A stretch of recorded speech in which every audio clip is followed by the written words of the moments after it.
Bonjour à toutes et à tous.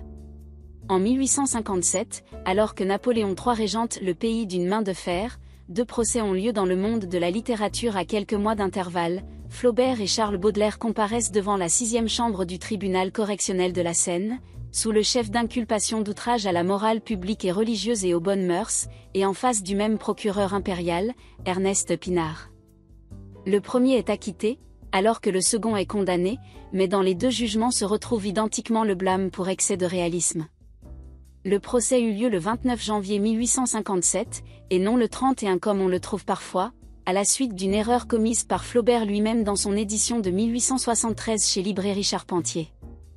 Alors que le procureur Ernest Pinard décortique le roman dans un réquisitoire d'1h30, Jules Sénard, l'avocat de Gustave Flaubert, va plaider pendant 4 heures, sur un ton très rigoriste, pour mettre en avant la moralité du roman, dans lequel l'héroïne coupable d'infidélité est punie pour ses fautes. Ce point de vue sera un triomphe au tribunal, mais laissera Flaubert amer, car cela laisse entendre qu'Emma Bovary n'est qu'une simple catin. Pour Ernest Pinard, le roman était immoral, car l'héroïne meurt dans tout le prestige de sa jeunesse et de sa beauté, sans que personne ait pu lui faire courber la tête, et que l'adultère n'est jamais condamné explicitement par l'auteur.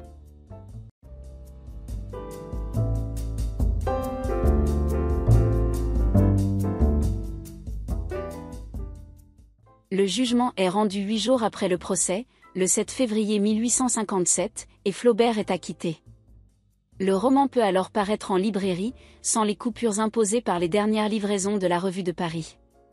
Mais, après être passé par la double censure des coupures préventives et de la parole d'un procureur, le texte se défait en fragments produisant des « effets lubriques » que Flaubert ne sait pas toujours comment faire rentrer dans un ensemble homogène. Avant le procès, Flaubert était inconnu du grand public. L'auteur est évidemment satisfait par le succès foudroyant de son roman, mais il aurait préféré ne devoir ce succès qu'à son art, plutôt qu'au scandale judiciaire qui lui aura fait une publicité inespérée. Le 18 avril 1880, 3 semaines avant sa mort, il écrit à sa nièce Caroline Franklin Gros 21 de choses et d'autres et il tient ses propos sur l'opinion de certains sur l'art, et d'ailleurs, plus tu avances dans la carrière artistique, mon loulou, plus tu verras que tout ce qu'on dit qu'il faut faire, pour réussir ne sert absolument à rien. Au contraire. Le public n'est pas si bête que ça. Il n'y a de bêtes, en fait d'art, que premièrement le gouvernement, deuxièmement les directeurs de théâtre, troisièmement les éditeurs, quatrièmement les rédacteurs en chef des journaux, cinquièmement les critiques autorisés, enfin tout ce qui détient le pouvoir, parce que le pouvoir est essentiellement stupide. Depuis que la terre tourne, le bien et le beau ont été en dehors de lui. Telles sont les idées de ton vertueux oncle qui t'embrasse.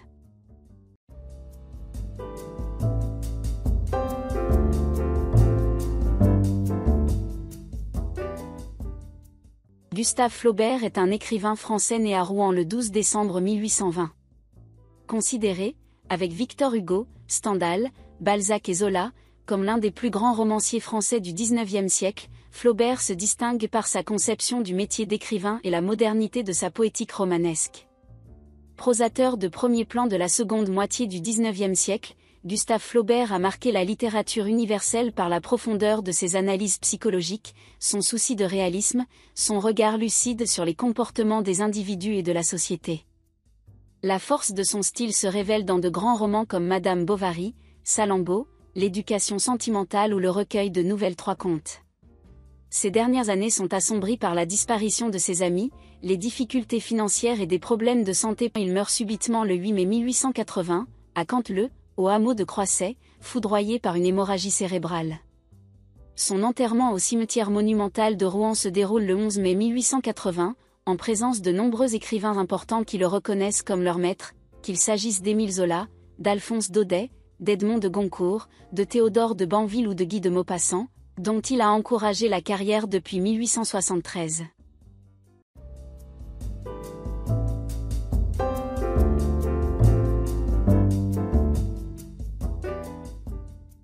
Emma Rouault, fille d'un riche fermier, a été élevée dans un couvent. Elle rêve d'une vie romantique et brillante comme les princesses des romans à l'eau de rose dans lesquels elle se réfugie pour rompre la monotonie de son existence. Elle devient l'épouse de Charles Bovary, qui, malgré de laborieuses études de médecine, n'est qu'un simple officier de santé qui ne lui offre qu'une vie routinière, bien vite monotone et frustrante pour Emma. Charles a été le médecin du père Rouault et est vite tombé amoureux de sa fille aux manières raffinées. L'invitation au bal du marquis d'Andervilliers lui fait entrevoir un monde auquel elle souhaiterait, en vain, appartenir. La fête finie, à laquelle les époux ont été invités par courtoisie, la vie sans joie d'Emma reprend, elle sombre dans un état dépressif. Alors que son mari commence à se faire une clientèle mais convenant qu'elle a besoin de changement, il décide de quitter le bourg de Tostes et de s'installer dans celui plus animé d'Yonville. Emma fait la connaissance des personnalités locales, le pharmacien progressiste et voltairien Monsieur Homais, présenté comme le type du notable de province, péremptoire et content de lui, qui donne discrètement et illégalement des consultations médicales dans son arrière-boutique, le brave curé bournisien, Léon Dupuis, charmant clerc du notaire Guillaumin, le libertin Robreau Rodolphe Boulanger, propriétaire du château de la Huchette.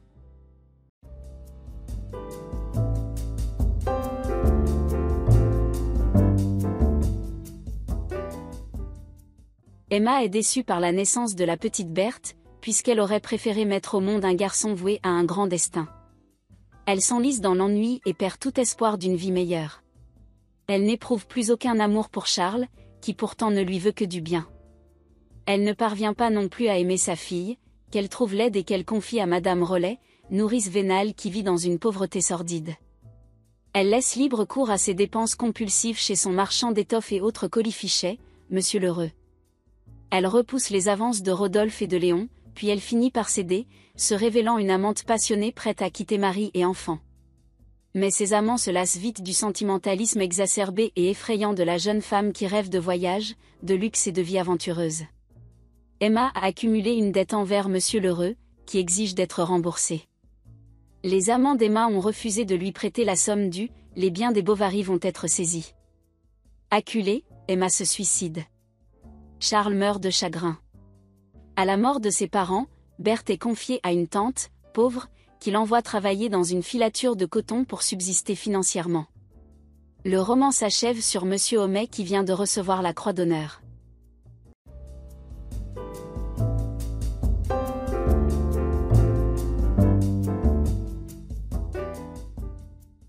Je vous remercie d'avoir suivi cette vidéo. N'oubliez pas de la partager sur vos réseaux. Merci encore et à la prochaine vidéo.